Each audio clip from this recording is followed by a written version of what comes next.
What is Celestia hiding? In this video, I will give you my take on Celestia's truth and lies based on real-life references that MiHoYo used to create Genshin Impact. It starts right now. What is the true meaning of this world? Before I give you my theory on this subject, I think it's best for me to describe where I'm getting this information from. MiHoYo bases a lot of things in Genshin Impact from the concept of Gnosticism. Gnosticism goes something like this.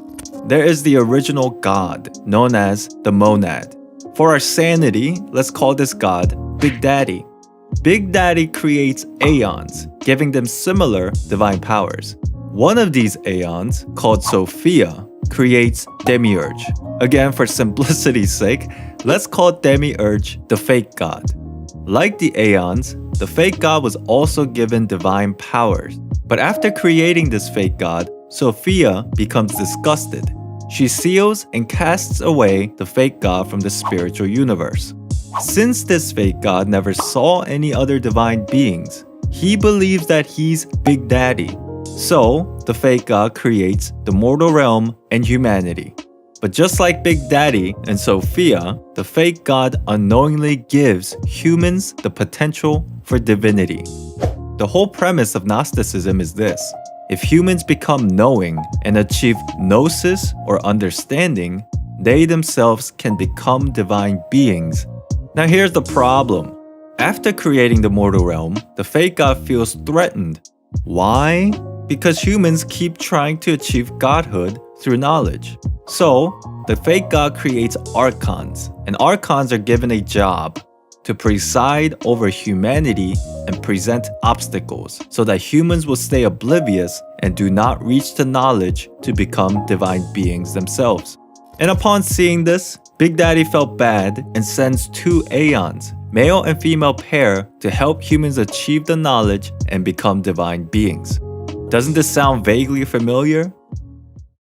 Now let's take a few points from Gnosticism to answer some questions for the reasons why I believe Celestia is all a lie. The fake god has an inferiority complex. He realizes that if humans achieve the understanding, they can ascend to be on the same level as himself. So, to stop this from happening, the fake god uses archons to divert humans from achieving the knowledge, throwing humans a bait with a false promise. Now, if we refer back to Venti's dialogue, he describes the Archon's job to preside over or watch over their associated region and its people. If I take this and push it to the extreme, it could also mean to keep an eye on humanity. But in the case of Barbados, he seems to disagree with this idea and instead gives people of Mondstadt freedom. Which is the reason why Barbados is so weak. And maybe also this is the reason why Barbados and Rex Lapis are okay to simply retire from the status of Archons, possibly because they don't agree with the fake god's ideals. Now let's say this is true. The fake god is trying to trick humans and deter them from ascending. How is he doing it? What is the bait and the false promise? You might think I'm crazy and I'm reaching really far, but please let me explain. Gnosis in Chinese means heart of God, knowledge and understanding of divinity and the truth, something all archons know and were given to them along with the status of being archons. Visions, on the other hand, is translated the eye of God. In my hypothesis, visions are tools given to certain humans by the gods. These visions are used to keep an eye on certain individuals and to divert them from the truth that Celestia is fabricated. Now, do I have anything to back up this ridiculous claim? What do I mean Celestia is fabricated? Upon further research, I noticed many strange things regarding Celestia. In this shot of Celestia in the manga, when Vanessa ascended, we actually get to see what's inside Celestia. Now to humans, Celestia is heaven. But when we look at this image, this doesn't really reflect my idea of heaven. Vanessa's reaction seems to portray a mixture of emotions as well. Rather than being heavenly, this image seems to reflect the opposite, a prison, or to be specific, a panopticon. The concept of the panopticon originated in the 18th century. The idea is simple: an institution to observe all things from a singular location. If my theory of visions being a diversion or a bait is correct, these visions are used by the fake god to keep an eye on certain individuals. If the fake god feels threatened by this individual, they are ascended into Celestia, a prison. To add to the theory of panopticon, during our dialogue with Ningguang at the Jade Chamber, she speaks of the Jade Chamber as a tool to oversee everything in Liyue.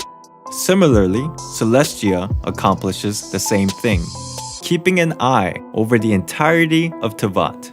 Now this might sound a bit dark, it may even sound like a conspiracy theory, but if you keep this theory in your mind, the following dialogues by Dainsleif from the Travail trailer starts to make sense.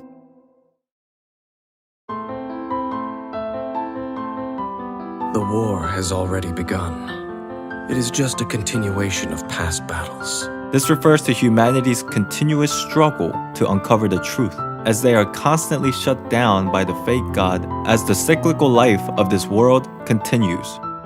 The gods goad us on with the promise of their 7 treasures, rewards for the worthy, the doorway to divinity.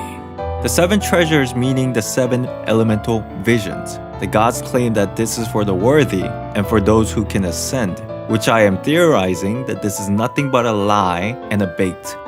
Yet buried in the depths of this world lies smoldering remains, a warning to those that dare trespass. This references that the truth lies within the abyss, a warning of what happens if you attempt to challenge the gods.